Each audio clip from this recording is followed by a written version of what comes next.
Now it's hot, but really appreciate everybody being here. And thank you guys again for coming beginning of practice, coming at the end. I know that's tough sometimes, but thank you for doing it. Told our guys this morning, we woke up this morning, we got to open 2 gifts, and that was our eyes. And we just, grateful and thankful for the opportunity, we have as a staff, we have as players to be a part of this program, be a part of Pirate Nation.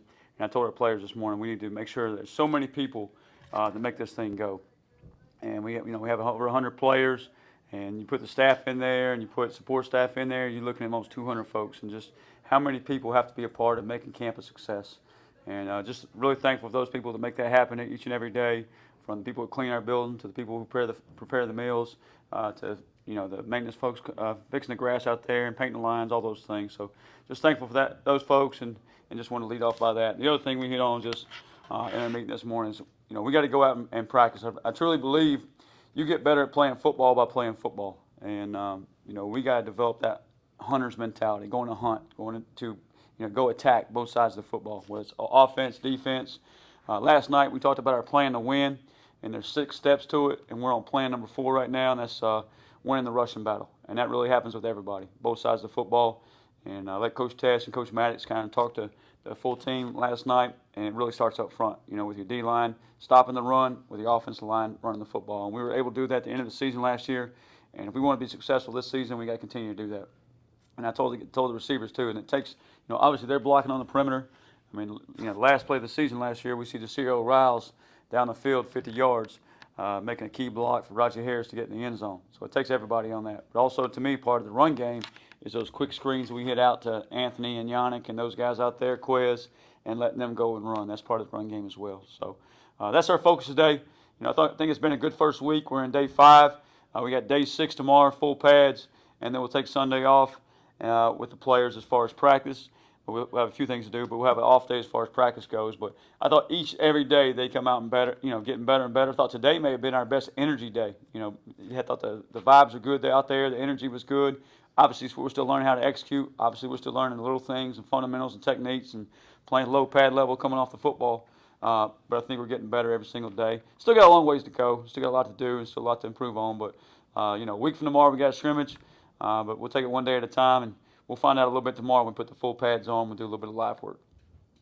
Coach, 5 days in, what has impressed you most about the team thus far? I think at dinner we go to dinner every night, and we don't let them take cell phones over there, and just how they enjoy being around each other. So you're probably thinking when you ask the question, you're thinking about something on the field, and they enjoy each other, and just you hear the buzz, and you hear the noise in the room, and hear them and chattering, and just tells you they appreciate being around each other.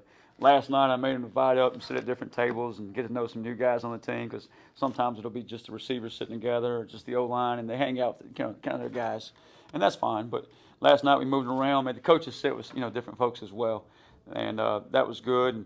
And then just the fact that they can go from dinner to meetings and walk through and just lock in.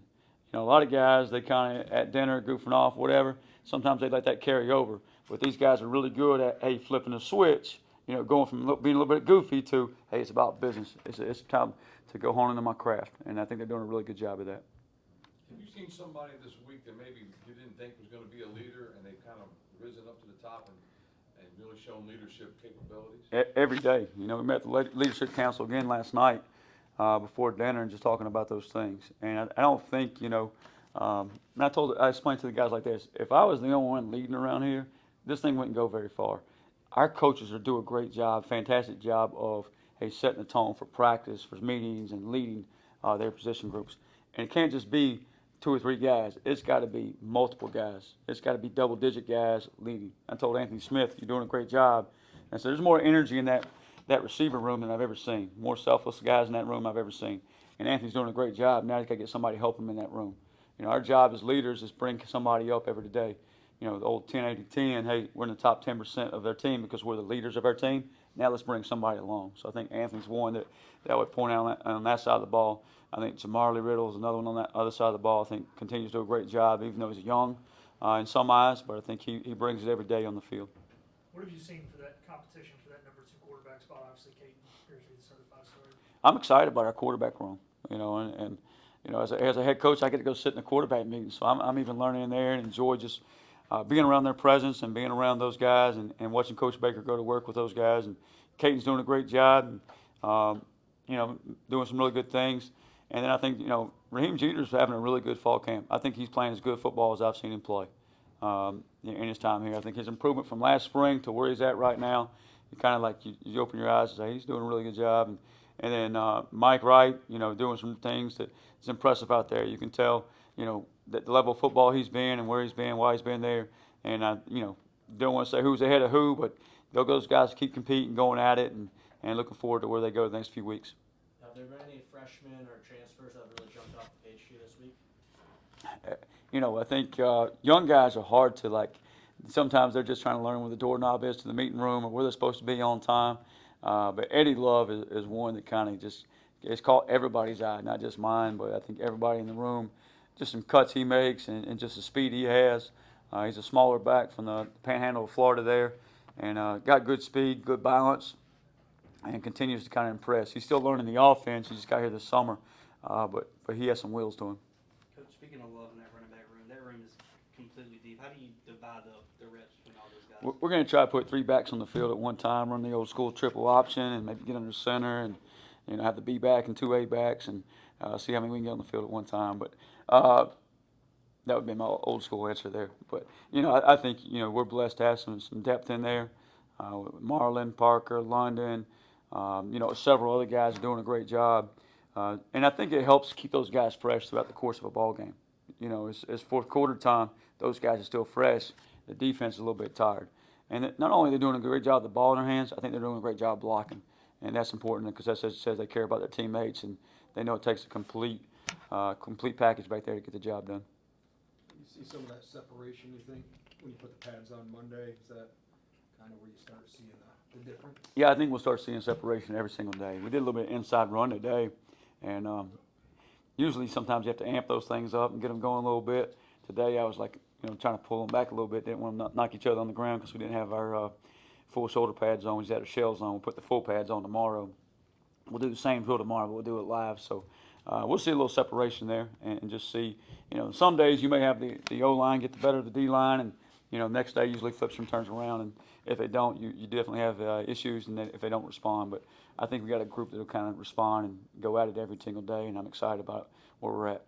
Having Caden back this year, how helpful is it? So having somebody under center that knows the offense in week 1? The offense is going at it right now. I mean, they're going, and they're all speaking same language, same message, and know exactly how each other thinks, whether it's Coach Baker, knowing how Caden thinks or vice versa, and just the entire offense, sitting the offensive meetings and just to hear them, again, we talked about it before, they're not on 100 level anymore, just kind of getting to know each other and getting a feel for things or exactly where they want to be.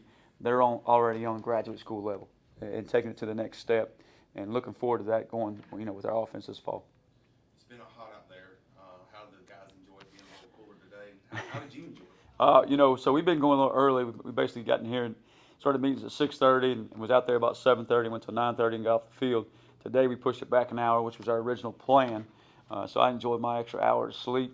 The heat wasn't bad at all today. It was good, and the humidity a couple of days before that got to you a little bit. But I thought our guys, you worry about this, and as guys are trying to survive practice. They're in just survival mode instead of, hey, I'm freaking kicking tail and get quality reps, and I'm pushing through and I'm making it count. There's at that point we got to make sure we put some heat on them, temperature-wise, and we get used to that and adjust to that and acclimated to that. But I thought we've done a really good job not trying to survive practice, but going and attacking practice. And we got to continue to do that. If we ever sit back and think we've arrived, then we're going to level out and we're not going to win very many ball games. So we got to continue to attack that. Coach, where are you guys at with JD, Preston, Brock, and their potential return and potential playing status? Yeah, we have some young men that kind of learning from an event and learning the lesson as we've talked about before, and they're just kind of still going through some steps and processes that we need them to go through at this time, and we'll continue to monitor that and see where it leads to.